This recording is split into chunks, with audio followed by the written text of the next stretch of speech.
Pastor Jair, oportunidade.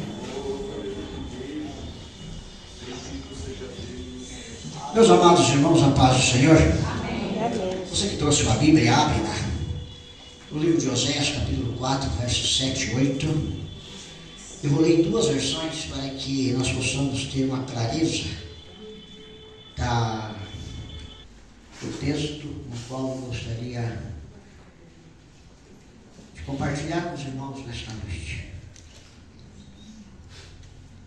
Oséias 4, verso 7 e verso 8, nos diz assim: como eles se multiplicaram, assim contra mim pecaram, eu mudarei a sua honra em vergonha.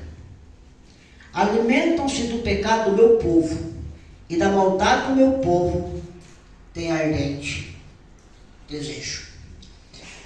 Na linguagem de hoje diz assim: quanto maior é o número de sacerdotes, maior também é o número de pecados que cometem. Por isso vou fazer a glória deles virar desgraça. Eles ganham a vida à custa dos pecados do povo, e por causa disso querem que o povo peque. Ainda o texto, Levítico 6, verso 12, não precisa abrir a última parte. Mas o sacerdote acenderá será lenha nele cada manhã, e sobre ele porá em ordem o holocausto. Depois de sentar.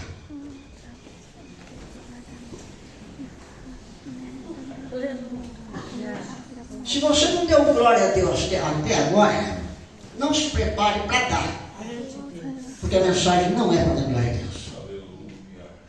Eu orei a Deus aí no banco e disse: Deus, se o Senhor mandar um evangelista, um pastor, eu passo a oportunidade para ele. Quando nós nos colocamos na brecha, prazer em ver aquele jovem bonito, né? Conversei com esses dias aqui no pátio da igreja. Ele disse que queria voltar. Eu falei: volte quanto mais rápido. Que bom remédio aqui. Deus te abençoe. Amados, a gente às vezes diz: Deus me usa, Deus, eu preciso que o Senhor me revela. Só que quando Deus revela, a gente se acovarda. Quando Deus revela, a gente se camufla. Quando Deus revela, a gente sai de cena.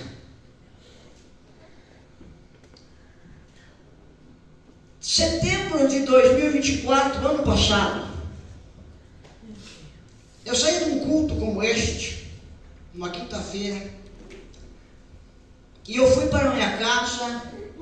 Como sempre, eu estudo um pouquinho ainda antes de dormir. Às vezes o pastor está mandando mensagem em oração, já é 1h e pouco da manhã, e eu nem fui para a cama ainda. Estou lá na minha sala. E muitas vezes, mesmo depois desses horários ainda, eu deito, porque nessa altura a Marvaldete já está no segundo sono. Eu ainda fico um pouquinho olhando para o teto daquele escuro, meu quarto é bem escuro, eu gosto de quarto escuro, e ainda fico alguns minutinhos conversando com Deus. Acordo algumas vezes na madrugada, como sempre, eu converso um pouquinho com Deus. Porque o crente sabe isso. Nosso diálogo é com Deus. E naquele dia, amados irmãos, mais ou menos eu dormi um pouquinho, 4 horas da manhã, um pouquinho antes, mais ou menos, aí quem sabe 5 minutinhos para as 4. Porque tem dia que você levanta para orar, mas tem dia que o Espírito Santo coloca você para orar. É diferente. Eu lembro uma vez que o Espírito Santo derrubou a irmã Valdete na cama, para um trabalho que nós tínhamos que fazer, uma missão que nós tínhamos que fazer, e nós a fizemos. Mas quando você levanta, você não tem mais força para orar, porque você já está naquele impacto, naquele susto. Confesso que eu não orei mais do que 10 minutos. Eu acho que 10 minutos foi um tempo de 1h. E o Espírito Santo ministrou no meu coração daquelas 4h10 da manhã até às 6h30 da manhã. O Espírito de Deus me levou por vários textos bíblicos para que depois ele me desse o tema da mensagem. O Senhor me levou desde o dia em que o povo, que Deus tirou Adão e Eva do Éden. Porque Adão e Eva eram responsáveis pelo altar dentro do jardim, porque ali era só adoração. Mas eles caíram em ruína e Deus os colocou para fora. Por lado de fora do jardim, nós vemos os primeiros altares sendo levantados. Altares denominados mais tarde como os altares semitas. Altares feitos de pedra bruta, nunca de tijolos.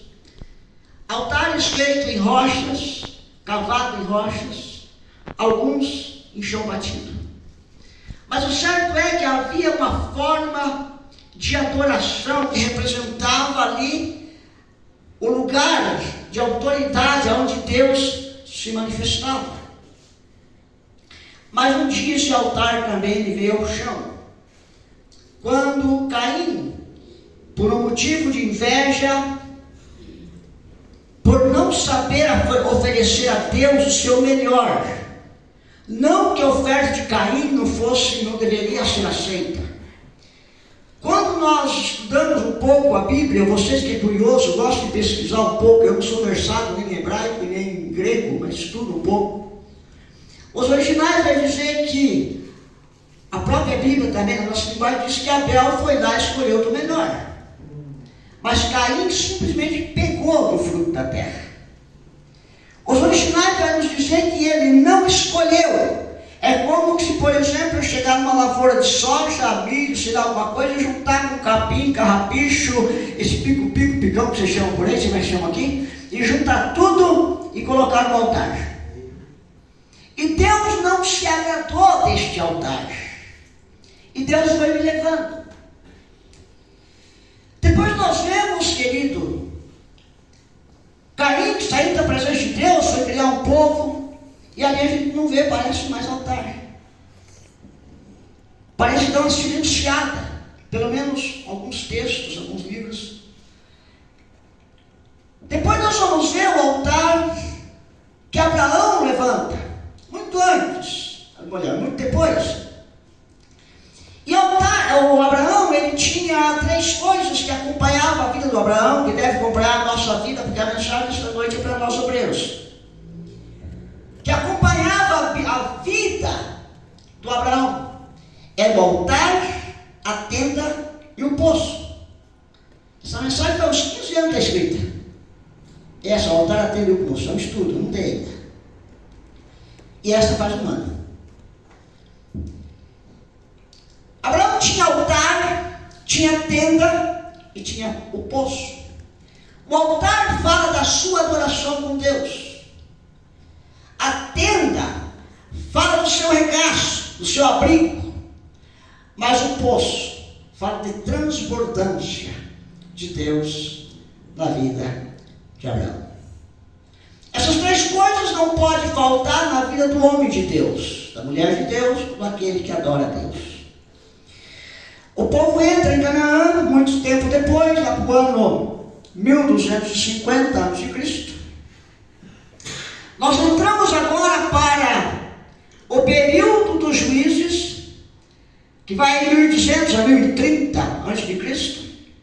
Período em que a nação estava descentrada, não tinha um juiz, não tinha um governo centralizado. Os juízes, eles muitas das vezes era sacerdote e era juiz ao mesmo tempo, tanto julgava como legislava. E nós vemos que foi o período, talvez o pior período, em que o povo de Israel passou, porque ora Israel estava na mão de Deus, ora Israel estava na mão dos inimigos. Porque não tinha um altar estruturado. Mas aí o altar ele vai mudar, ele vai para Siló. Provavelmente aí em torno do ano que dá-se o início do sacerdócio, do sumo sacerdócio Eli. Aprendendo que o sacerdote não era Eli. O sacerdote era Finéias, que era filho de Eleazar, neto de Arão, da sucessão levítica.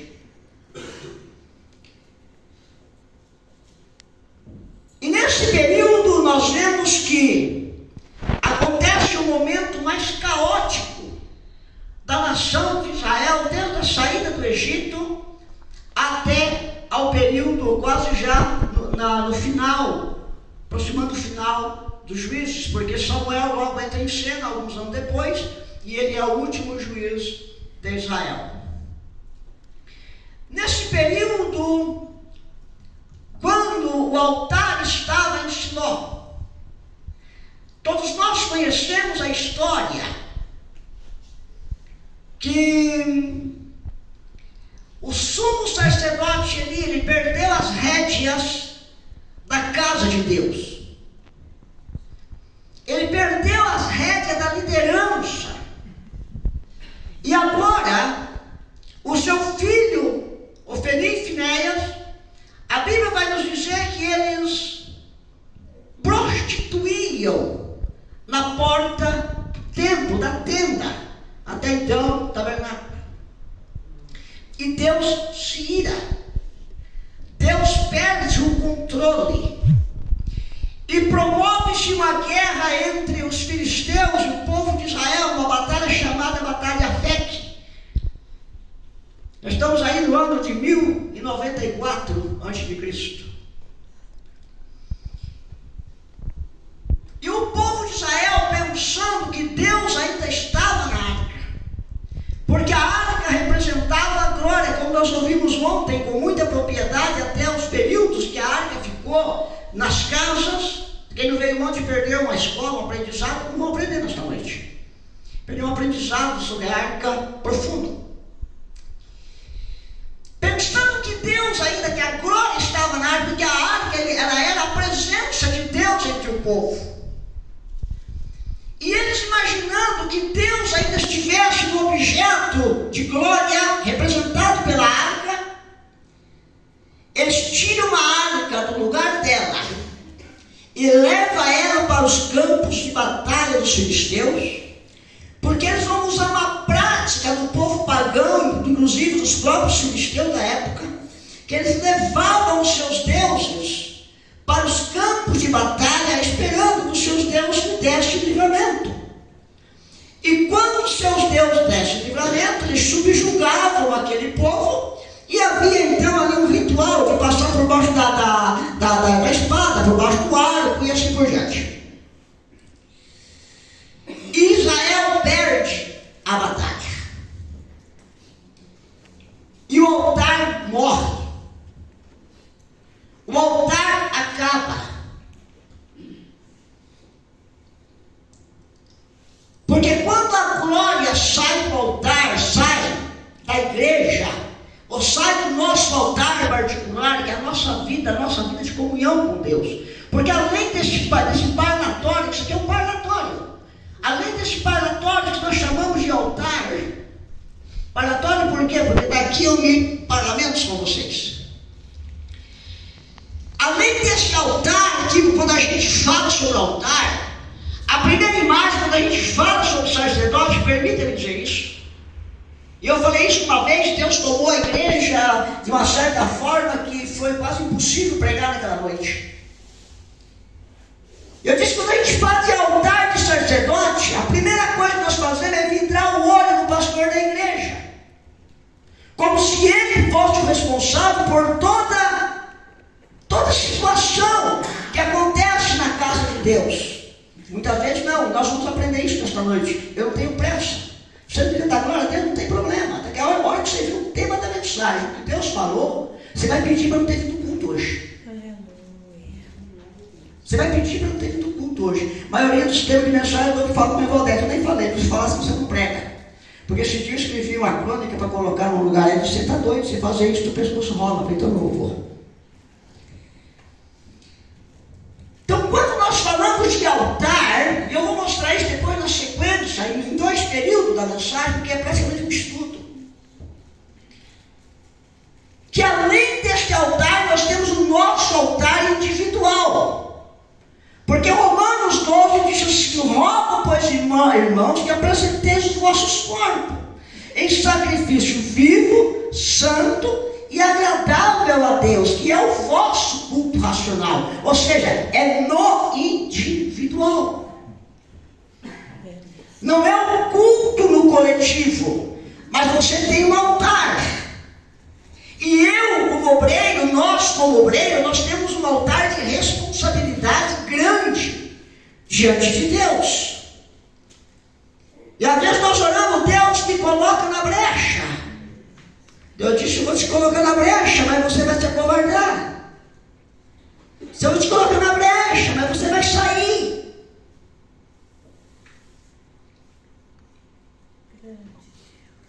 Ao final desse período, mais ou menos, nós vemos um outro altar que estava quebrado.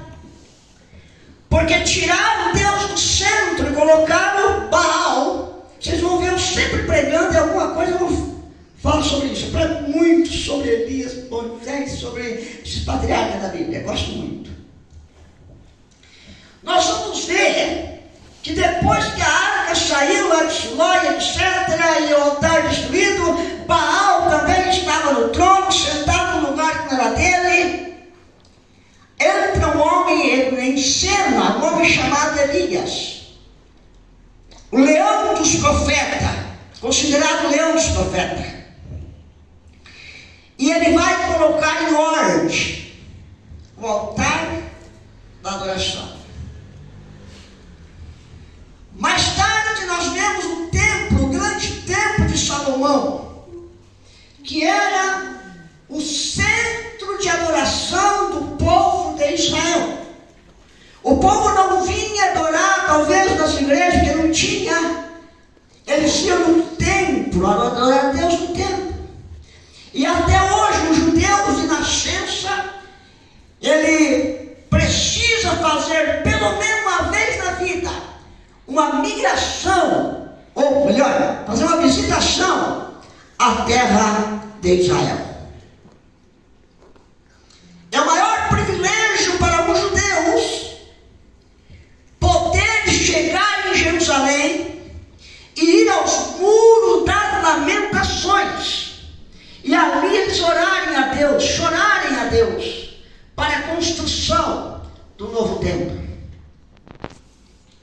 Eu não sei ainda se é verdade ou não, tem muitas fake news, mas parece que a ovelha vermelha que Israel estava esperando para nascer, ela já nasceu. Então, alguma coisa, não vou entrar em detalhes, não dá nos tempo. Então Israel está esperando a restauração desse templo, desse lugar de adoração a Ele, porque foi desonrado por causa do texto que nós lemos lá em Oséias. O altar foi desonrado. No ano 70, general Tito, ele entra na cidade de Jerusalém e ele arranca os alicerces do templo. E diz alguns historiadores, não sei se é José, ou é José de Cesareia, coisa assim, José de Cesareia, que os romanos pegavam as mulheres e abriam os seus ventre de homens, para ver se tinha ouro, e eles colocavam gato em algumas circunstâncias vivo nos ventres das mulheres. E aí a Bíblia diz: ai, que a vossa fuga não aconteça no sábado e nem no inverno. E diz que ai das grávidas e das que amamentam naquele dia. Essa profecia já cumpriu. Porque o altar entrou em ruína. A decadência moral e espiritual da nação de Israel chegou ao extremo. E no meio desses fiéis todos, e mais algum que eu não anotei, eu questionei Deus, mas o que isso tem a ver com a era atual?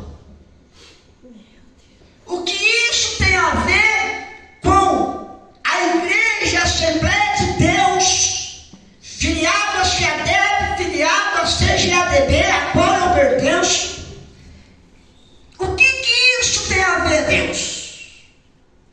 Mas isso já era. O Espírito Santo disse: injeta essa mensagem no coração do meu povo. Injeta essa mensagem no coração da minha igreja. Porque a minha igreja está morrendo pelo altar. Diz Deus, essa mensagem é para o pastor da igreja pregar. E ao mesmo tempo, o Espírito Santo trabalhava, porque, amado, o Espírito de Deus trabalha no mundo das ideias. O que é o mundo das ideias? É aquilo que você já conhece, é aquilo que você vive. Para tão levar do mundo das ideias, né, do que é relativo, daquilo que nós temos conhecimento, ou seja, daquilo que é palpável, não daquilo que eu sei de errado, eles não, aquilo que é palpável. Quando ele mandou, por exemplo, Jeremias, queria falar com Jeremias, mandou a casa do oleiro, porque de barro, de vaso, Jeremias entendia muito bem. Se fosse uma das irmãs, mandava na cozinha do restaurante, sei lá onde lá, ia mostrar como é que a cozinheira faz, dar uma torta, sei lá o que, botar na mesa. Mundo das ideias. Quando ele quis falar com Ezequiel, mandou Ezequiel aonde? No Vale de Ossos Secos. Eu já preguei essa mensagem aqui, onde era o Vale de Ossos Secos, porque existia esse Vale de Ossos Secos. Vale de Ossos Secos, Ezequiel entendia bem, mas eu não entendia a mensagem de Deus. Então, de igreja eu entendo bem, de ministério eu entendo bem, de história da igreja eu entendo bem, ciência da igreja eu entendo bem, porque eu me formei agora, recém, numa pós-graduação, só sobre ciência de igreja. História da igreja eu conheço bastante. Notícia das igrejas, eu não preciso sair de casa, vem de longe, vem lá do outro lado do Brasil, vem em casa. Então, história da igreja eu conheço bem. Ciência da religião, eu sou pós-graduado, eu entendo bastante.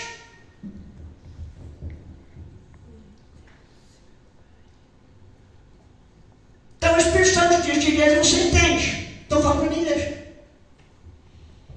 Eu disse: Deus, mas como que a igreja começa a morrer pelo altar?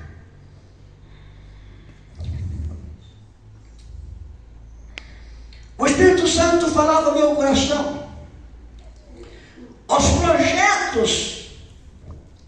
Os projetos.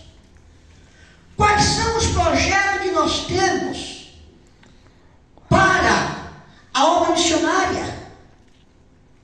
Esta manhã nós estudamos o caráter missionário da igreja. Qual é o projeto que nós temos? Então, qual é o projeto que nós temos para a obra de evangelização? Qual é o projeto de avivamento que nós temos para a igreja do século XXI? Vocês que pegaram o livro que eu escrevi para o simpósio de evangelismo, vocês leram, vocês viram os índices, é vergonhoso os índices que tem ali. E eu falei sobre a revista da Década da Colheita, coloquei ali até as páginas. Qual era o projeto de evangelismo na 2011, 2004, coisa assim? O projeto da Década da Colheita. E falava exatamente disso. E o Espírito Santo começou a reprisar para mim. O Espírito Santo começou a me colocar, e eu vou lá em longe, vocês se preparem, porque a vaga hoje aqui o sol é grosso. Faz um ano que eu estou protelando essa mensagem para não pregar. Eu paguei mais de 20 mensagens este ano nas congregações por onde fui. Disse: Deus, como é que a tua igreja, o pastor também não pode pregar essa mensagem. O povo pode ficar triste e ir embora. Mas eu posso pregar, porque depois vai chorar para ele e passa o óleo. Muitas das vezes nós sofremos, nós temos que juntar o pastor, carregar as cartas, a responsabilidade dele. Tem coisa que ele não pode falar, mas tem coisa que eu posso falar. Se você bater de fora, vai ficar com Jesus depois. Porque essa carapuça, se o boné servir para você, porque quem passou a medida para Jeová, alguém passou a medida para ele, e Jeová não erra a medida, ele costura a medida certa. Os costureiros do céu não costuram boné para a cabeça errada.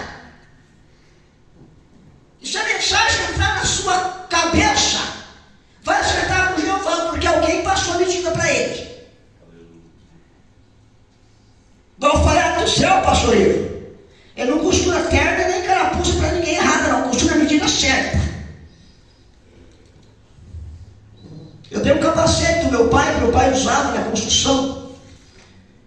Minha mãe plantou flor dentro dele, trouxe uma muda de flor, cheguei em casa, aqui a muda de flor, lavei o capacete, tem um jeitinho nele. Fui aqui numa loja que vende, aquele que se chama carneiro, aquele negócio de dentro, né? Comprei um carneiro, coloquei dentro, botei na minha cabeça, fiquei bonitão, igual meu pai. Estava em casa bailado. Mas a medida era da cabeça dele, o capacete é um pouco maior, então eu tive que ajustar. Eu disse, Deus, como é então que a tua igreja, se ela morre pelo altar, por que a igreja está fria? A culpa é nossa, isso é culpa de vocês. Eu estou ensinando, eu não estou pregando. Não estou nem no texto do que eu de vocês. Eu estou na introdução do que Deus me deu. Segure aí se vocês não quiserem me bater depois. Começou na mensagem que o pastor nos deixou pregar agora na outra vez, tá, pastor? Que ela foi o início, hoje talvez a conclusão.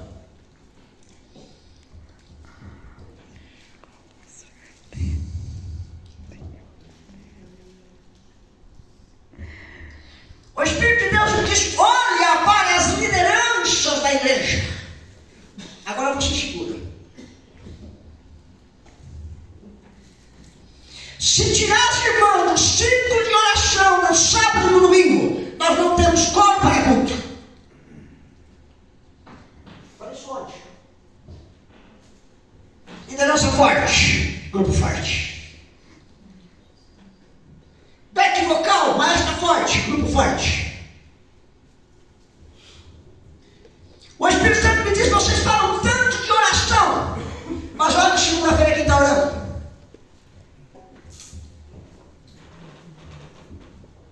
Não estou com pressa de pregar, hoje eu vou pregar diferente, meio esporte, light. O Espírito Santo diz, olha para a liderança. Nós, obreiros, agora aqui, olha, marcha para marcha. Eu tive sexta-feira no trabalho de marcha. Vocês falam em constatação, pastor publica no editais, mas olha quem vem para as consagrações. Aonde estão vocês, liderança? O Espírito Santo falando para mim. Experiência com Deus. Deus fala em três formas. Ele fala no seu ouvido, Deus fala na tua mente e Deus fala no teu coração quando ele queima. Eu vivo essas experiências, poucas, mas vivo.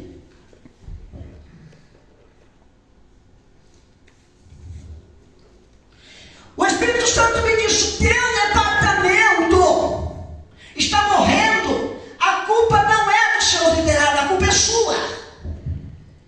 Você faz parte do altar. Você faz parte do altar. A senhora era isso que esperava? Não, né? Você faz parte do altar.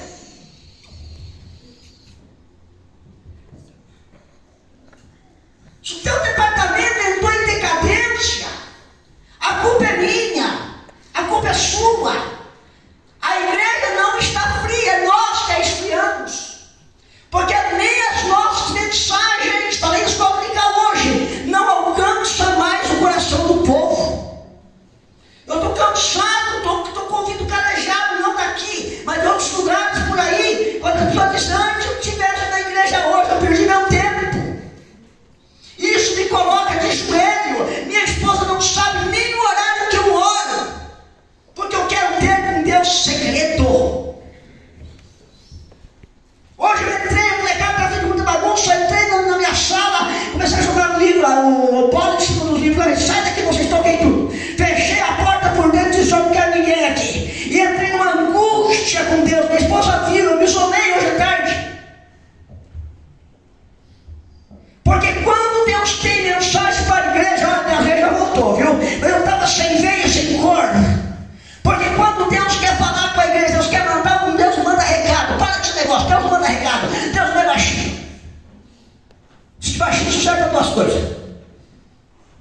Levar recado e fazer fofoca. Mas não é verdade não, tá? Nós somos baixinhos, nós somos cheios da graça de Deus. E o capeta que sai da frente.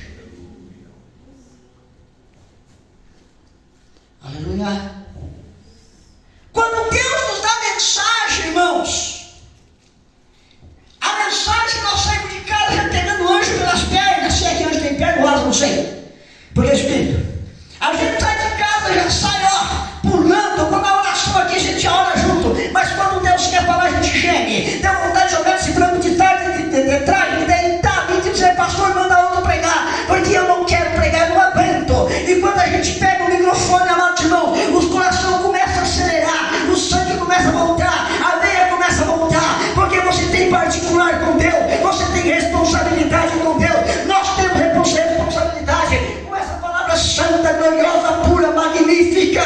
Debruça sobre este segredo de Deus, debruça sobre esta palavra. A igreja precisa de homens cheios do Espírito Santo, homens cheios da graça, homens cheios da unção e homem compromissado com Deus. Não deixe o altar morrer por causa da sua culpa. O altar precisa ser restaurado nesta noite.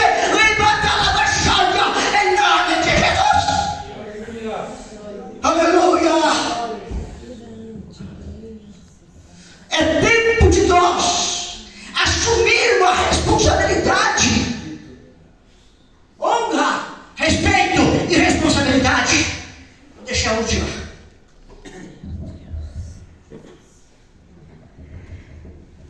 É hora de nós assumirmos a responsabilidade como obreiros.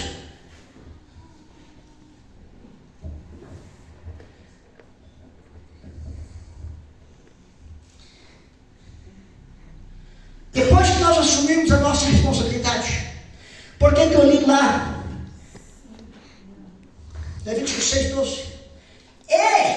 O sacerdote, mas o sacerdote, acenderá lenha e colocar em ordem. Por quê? Porque tinha uma turma de Levítico que eles não entraram na contagem quando vieram da Babilônia, do Egito, É Babilônia mesmo. Eles não entraram na contagem dos levitas, porque não acharam as famílias. E aí, eles ofereciam-se no templo um serviço voluntário, que era o de rachar lenha. Eram os picadores de lenha, pastor? Ele fala picar lenha, Eram os rachadores de lenha. Então a lenha quem trazia para o sacerdote eram os obreiros. Era um amparo para o sacerdote. Eu creio que no próximo domingo o pastor vai pregar uma mensagem com mais coragem ainda. Os picadores de lenhas, os auxiliares do templo, é que trazia a lenha para o sacerdote colocar no altar. Essa é a minha e a sua responsabilidade. Eu vou tentar começar a pregar. Então, que razão por que enfraquece a igreja? Falta do nosso compromisso. O Felipe não tinha mais compromisso. A Bíblia chegou a chamar de filho de Bilial. Quem era o sacerdote? O cara, irmão Assírio, que estava na frente. O pai é o sumo, ele é o que tinha liderança na mão. E eu fico envergonhado, amado, fico envergonhado.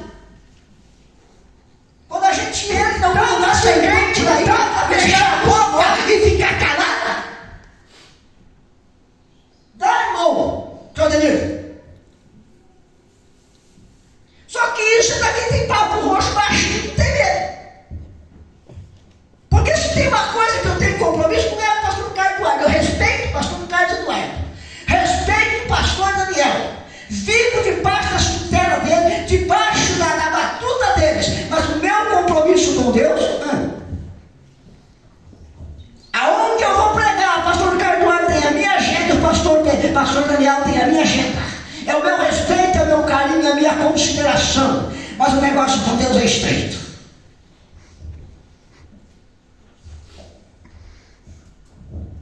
Não dá mais tempo, irmão, não dá mais tempo de nós brincarmos de sermos crentes.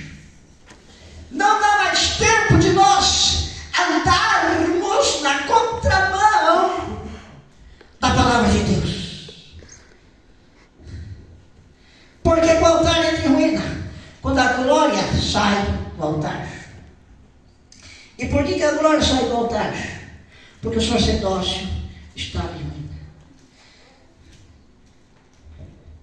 Quando a glória sai da igreja, o altar morre. Eu vou caminhar para o final.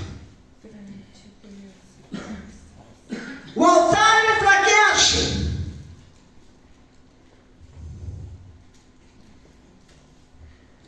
A igreja enfraquece quando o sacerdote abandona o altar.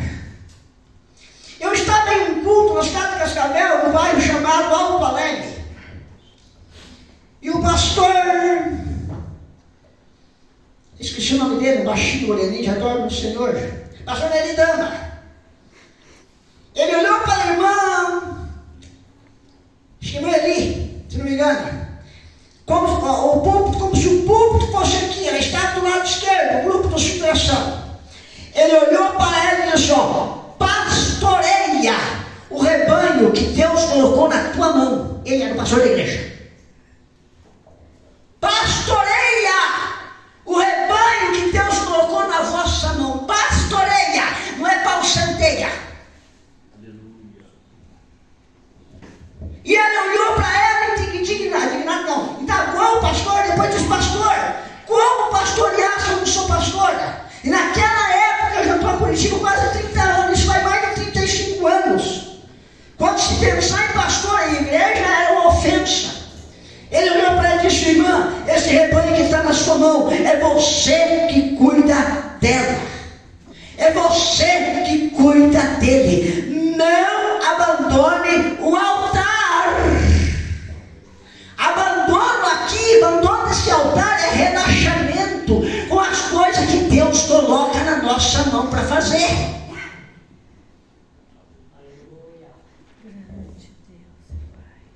Quando nós trabalhamos empregado, você trabalha empregado, a gente quer fazer o melhor para agradar o patrão. Quando o patrão pede algo, a gente leva mais.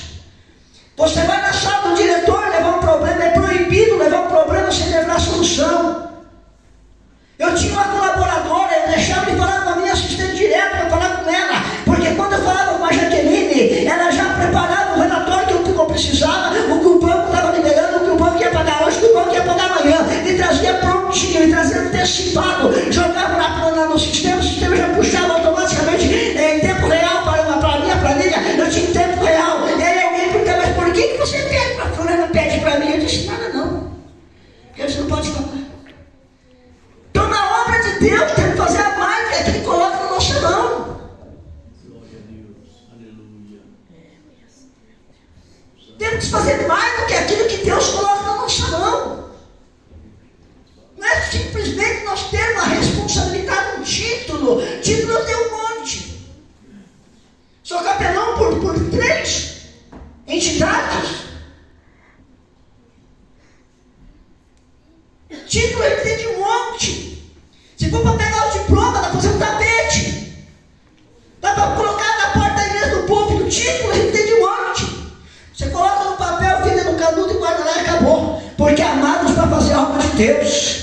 Título não serve para nada. Pastor é só o logo, né, irmão? E o respeito que a gente tem para fazer a obra de Deus. Não importa se você está no primeiro, segundo, terceiro, quarto, ou está no primeiro banco da igreja. Não importa. Você precisa nesta noite tomar consciência que você voltar na presença de Deus, que não pode ser abandonado. Como é que eu não abandono o altar, irmão Jair? Vim no culto de oração, vim nas consagrações, vim na escola dominical, vim nos cultos de quinta-feira, vim nos cultos de sábado. Você não está abandonando o teu altar, porque quando a gente vem aqui, seja quem for que está pregando, seja aquele que faz Jesus e tem um dente só na boca e está distante de dedo, mas quando ele está na unção de Deus, não é o ME e o DR que vai fazer a diferença. O que vai fazer a diferença é a vida no altar. Oh, aleluia! Louvado seja Deus. Você está sentindo a presença de Deus aí, irmão? Você está sentindo a presença de Deus? Eu estou sentindo a presença de Deus neste lugar. Oh, louvado seja Deus. Glória. Aleluia. Aleluia. Aleluia. Oh, glória.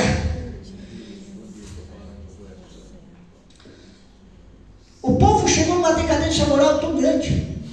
O sacerdote daquela época chegou numa decadência moral tão grande que eles desejavam que o povo pecasse, para que as ofertas que viessem para o altar fosse mais, fosse coisa eficácia maior. Você sabe que eu estou pregando essa mensagem com bastante ousadia, com bastante graça, porque eu estou ministrando agora profetas menores, lá em Piraquara, e Oséias e Mateus.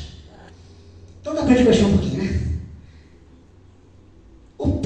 Os sacerdotes naquela época chegaram a um nível tão baixo, que eles insinuavam o povo a pecar.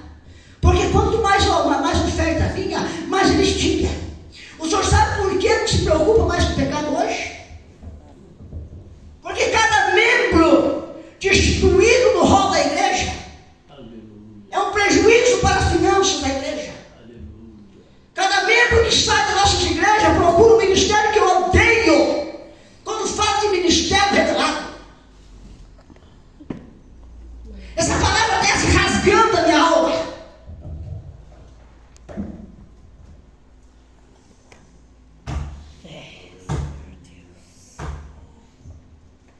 É Deus dizendo. É Deus falando. Aleluia. Glória a Deus. Santo, Senhor. Eu tenho mais coisa para falar, para ensinar.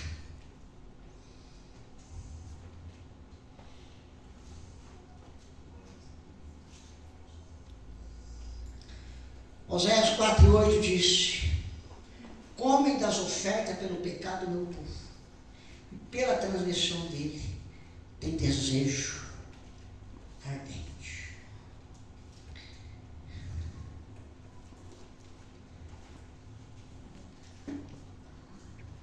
Glória a Deus. Quando falta profeta. Nós achamos que profeta é só aquele que levanta lá e profetiza. Os profetas duraram até João, não tem mais tipo de profeta. Os profetas duraram até João. Hoje nós temos o ministério da profecia. É o ministério que Deus te usa em profecia. O profeta era quase que um ofício. Aliás, era um ofício. O sacerdote era um ofício. O profeta ele tinha a obrigação de ter resposta para o povo quando o povo consultava. As pessoas iam ao profeta para buscar de Deus. Mas quando eles precisavam algo de Deus, ele ia ao sacerdote. Porque é o sacerdote que intercedia. É o sacerdote que buscava de Deus. Então, o sacerdote falava do homem para Deus. E o profeta de Deus para o homem. O profeta tinha os oráculos de Deus, tinha as mensagens de Deus. O sacerdote, ele tinha o conforto de Deus. Aleluia. Israel ficou sem altar. Então, eis o motivo, ficou sem sacerdote. Eis o motivo porque o altar se quebrou. Não havia mais zelo e nem doutrina. A doutrina é algo, irmãos, que não sai de lugar nenhum. Quem vai fazer direito, a primeira matéria que você vai fazer é a doutrina. Você vai entender a doutrina do direito. O que é o direito? Como viver o direito? Como praticar como advogado?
Eu disse, Deus me coloca na brecha.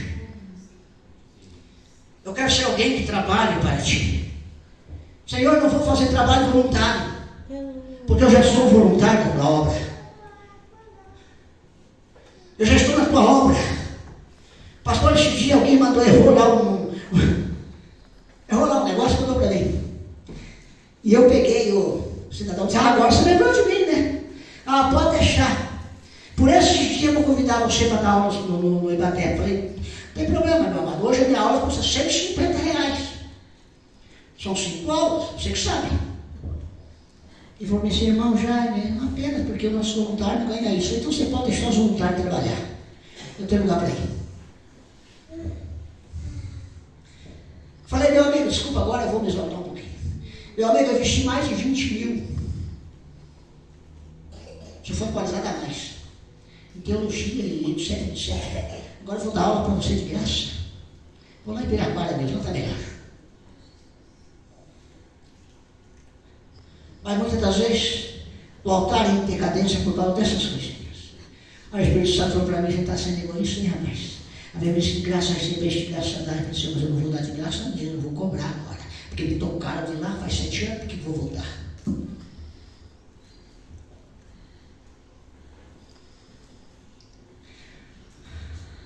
Quem já me viu pregar e está me vendo pregar, disse, irmão Jaime, mudou da água para o vinho. Não mudei. É que Deus precisava completar a mensagem que eu preguei no domingo retrasado, né? Uma coisa assim. Deus precisava completar. E o pastor sabe por que precisava completar. Eu estou debaixo da unção de pastores da igreja. Vou entregar a mensagem que eu estou liberando esta noite. Deus precisa trabalhar no nosso meio urgente. Não dá mais tempo. É o último dia da igreja da face da terra. Eu não sei se eu chego em casa. O relógio mundial, o relógio do mundo aí, ele está quase para cruzar a meia-noite. Você já viu falar desse relógio? Está quase para cruzar a meia-noite. E eles estão esperando qualquer coisa acontecer quando esse relógio da meia-noite gerar. É o mundo, é ciência de fora, irmão, que está dizendo que Jesus está voltando. É o mundo aí fora que está dizendo que Jesus está voltando. É a ciência, é a tecnologia, é os diretores, é os CEOs, né, de TIs que estão dizendo isso. Amado, nós estamos há mais de 50 anos na frente. Nós era para estar usando smartphone e tablet daqui a 50 anos. Nós estamos usando hoje. Nós adiantamos 10 anos na pandemia, porque a pandemia nos empurrou 10 anos para frente. Nós estamos 10 anos para frente. E eu percebo que a igreja passou 60 para trás. Aleluia! Porque nós continuamos do mesmo jeito. Quando correu a pandemia, nós esperávamos um avivamento em massa. E o que aconteceu foi um esfriamento em massa. O povo acostumou com a chamada culto de live. Eu fiz muita live, salvei muita gente na live, levantei líder na live, levantei músico nas lives, levantei líder de mocidade na live, levantei diáconos nas lives, levantei pregadores nas lives. Aleluia! Deus me usou naquela época. Deus me usou ao ponto da inveja me arrebentar. Sabe por quê, querido? É em tempo de crise que Deus trabalha. É em tempo de crise que Deus trabalha. E nessa crise mundial e espiritual, política que nós estamos vivendo, Deus vai levantar o batalhão para sair na frente, em nome de Jesus. E você que sozinha é um desses soldados. Glória a Deus. Glória a Deus. Glória a Deus.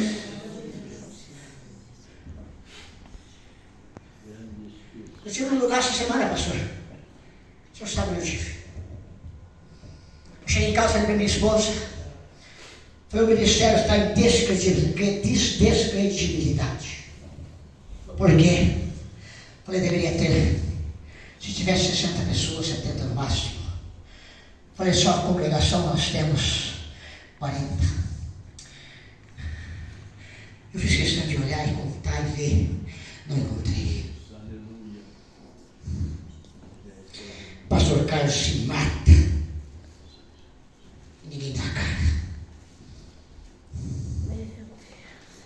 quando ele veste das crianças, dos jovens, fica bravo, né?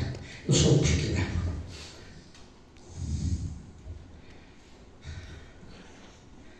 Vocês querem mais? Tá bom por aqui? Falei que você ia começar a pregar. Amados, Deus, se Ele me arrancou da cama, me derrubou da cama, me deixou 3 horas de barriga para cima, não foi por nada. Se durante um ano eu estou orando para pregar essa mensagem, se durante um ano eu estou sofrendo, se durante um ano eu estou gemendo, se durante um dia eu perdi o sangue, eu perdi a minha pressão durante um dia, é porque Deus tem compromisso conosco. É porque Deus tem compromisso com essa igreja, pastor. Coragem. Não baixe a guarda. Não baixe a guarda. Levante. Goste ou não goste. Pelo menos da igreja. Não baixe a guarda. Não baixe a guarda. Porque com uma mão com açúcar até escravo dá. Agora, preparar uma comida no altar de Deus, com pimenta malagueta, pimenta do reino, um bife bem batido, queimando até a alma, não é para qualquer um. Não é para qualquer um. E para isso é compromisso com Deus, é colocar na brecha. A última mensagem que eu preguei, que eu disse naquela igreja, prepara, pastor, para sepultar cadáveres espiritual, ele me expulsou da igreja. Custou a minha transferência. Ele disse: eu não quero você nem para congregar comigo. Só que o aluno foi no domingo a mensagem. Na sexta-feira teve uma reunião. Excluído o filho da dirigente e mais um. Gente de Deus. Custou a minha mudança de sair de onde eu estava e congregar no Maracanã, a pé, porque eu não tinha carro. Só comprei porque a minha esposa entrou no site onde estava vendendo carro, fez a minha ficha, aprovaram o carro e levou o carro lá em casa.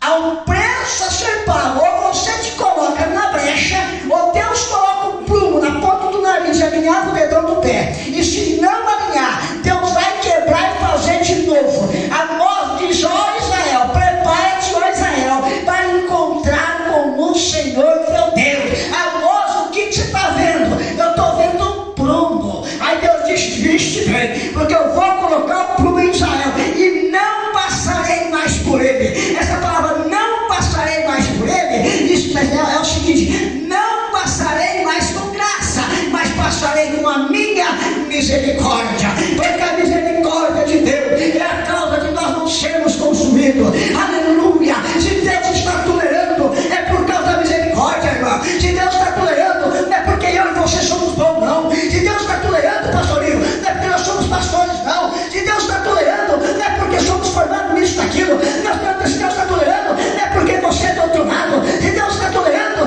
não é porque você entende Bíblia, não. Se Deus está tolerando, é por causa da misericórdia dele. Mas o tempo de Deus está chegando. O tempo de Deus está chegando. E ele vai colocar o prumo na sua igreja. E vai colocar o prumo na sua igreja. E não seja você a vítima do prumo de Deus. Eu encerro em nome de Jesus. Voltamos em pé. Glória a Deus. Hoje eu apoio da Nova Odete. Vai doer menos que a vara de Jeová. Aleluia. É até inóspito fazer um convite para você mesmo, se você quiser receber oração. Mas eu vou me atrever. Alguém deseja oração esta noite? Você quer se colocar na brecha? Você quer ser um dos altares que Deus vai começar a mover esta noite? Você é um deles, em nome de Jesus. Nós vamos orar por você. O primeiro está chegando. O primeiro corajoso está chegando. A segunda corajosa está vindo. A terceira também está vindo. Aleluia. Aleluia. Aleluia. Irmão, nós estamos numa campanha de libertação. E a primeira libertação que Deus precisa fazer é do nosso sossego, da nossa tranquilidade, da nossa covardia. É isso que Deus quer nos libertar. Nós já estamos no quinto, passam mais 2. E qual foi o seu propósito? Mais alguém? Vem em nome de Jesus. Venha. Pastor Aparecido, eu gosto de ver o pastor Aparecido orar. Vem cá, pastor Aparecido. Vamos, Aparecido. Vem orar. Mais alguém? Vem em nome de Jesus. Eu falei para vocês que a mensagem não se arrota no ouvido. Eu disse para vocês que a mensagem desta noite é uma mensagem pesada. Eu disse para vocês que a mensagem de Deus é para nós, obreiro, mas serviu para você também. Então venha, tem mais alguém? Se não tem um irmão parecido, presbítero parecido, estará orando pelos irmãos que aqui estiveram. E eu quero, se você não entendeu a mensagem, pergunte para Deus, porque Ele sabe de tudo. Saúde os irmãos com a paz do Senhor. Amém. Vamos orar nesse momento. Agradecer a Deus por essas palavras, a qual Deus tem falado conosco nesta noite. Aleluia. Eu creio que Deus falou contigo nesta noite. Aleluia. E você não vai voltar vazio nesta noite. Aleluia. Louvado seja o nome do Senhor. Pai querido, aqui estamos nesta noite, crendo na vitória, Senhor, a qual o Senhor tem, meu Deus, aleluia, a cada um de nós nesta noite. Pai querido, eu creio, Senhor, que nesta noite, aleluia, a tua vitória, Senhor, será, meu Deus, aleluia, para cada um, Senhor, que crê, para cada um, Senhor, meu Deus, aleluia, que tem, Senhor, no coração, Senhor, oh, Pai querido, a fé, meu Deus, aleluia, que tem, meu Deus, a vontade, meu Deus, de te servir, Senhor, que tem, meu Deus, a vontade, meu Deus, aleluia, de estar, Senhor, mais e mais, Senhor, na tua presença, Senhor. Aqui está, Senhor, as tuas servas, Senhor. Pai querido, aleluia, eu não sei, Senhor, eu não conheço, ó Deus, aleluia, o coração, eu não conheço, Senhor, ó Deus, a necessidade, Senhor, das tuas filhas, Senhor, meu Deus, mas o Senhor sabe, o Senhor conhece, meu Deus, entra, Senhor, com providência, trabalha, Senhor, meu Deus, aleluia, e faça a tua obra, Jesus. Eu te peço, Pai, neste momento, desde agora, para todo sempre. Amém, Jesus.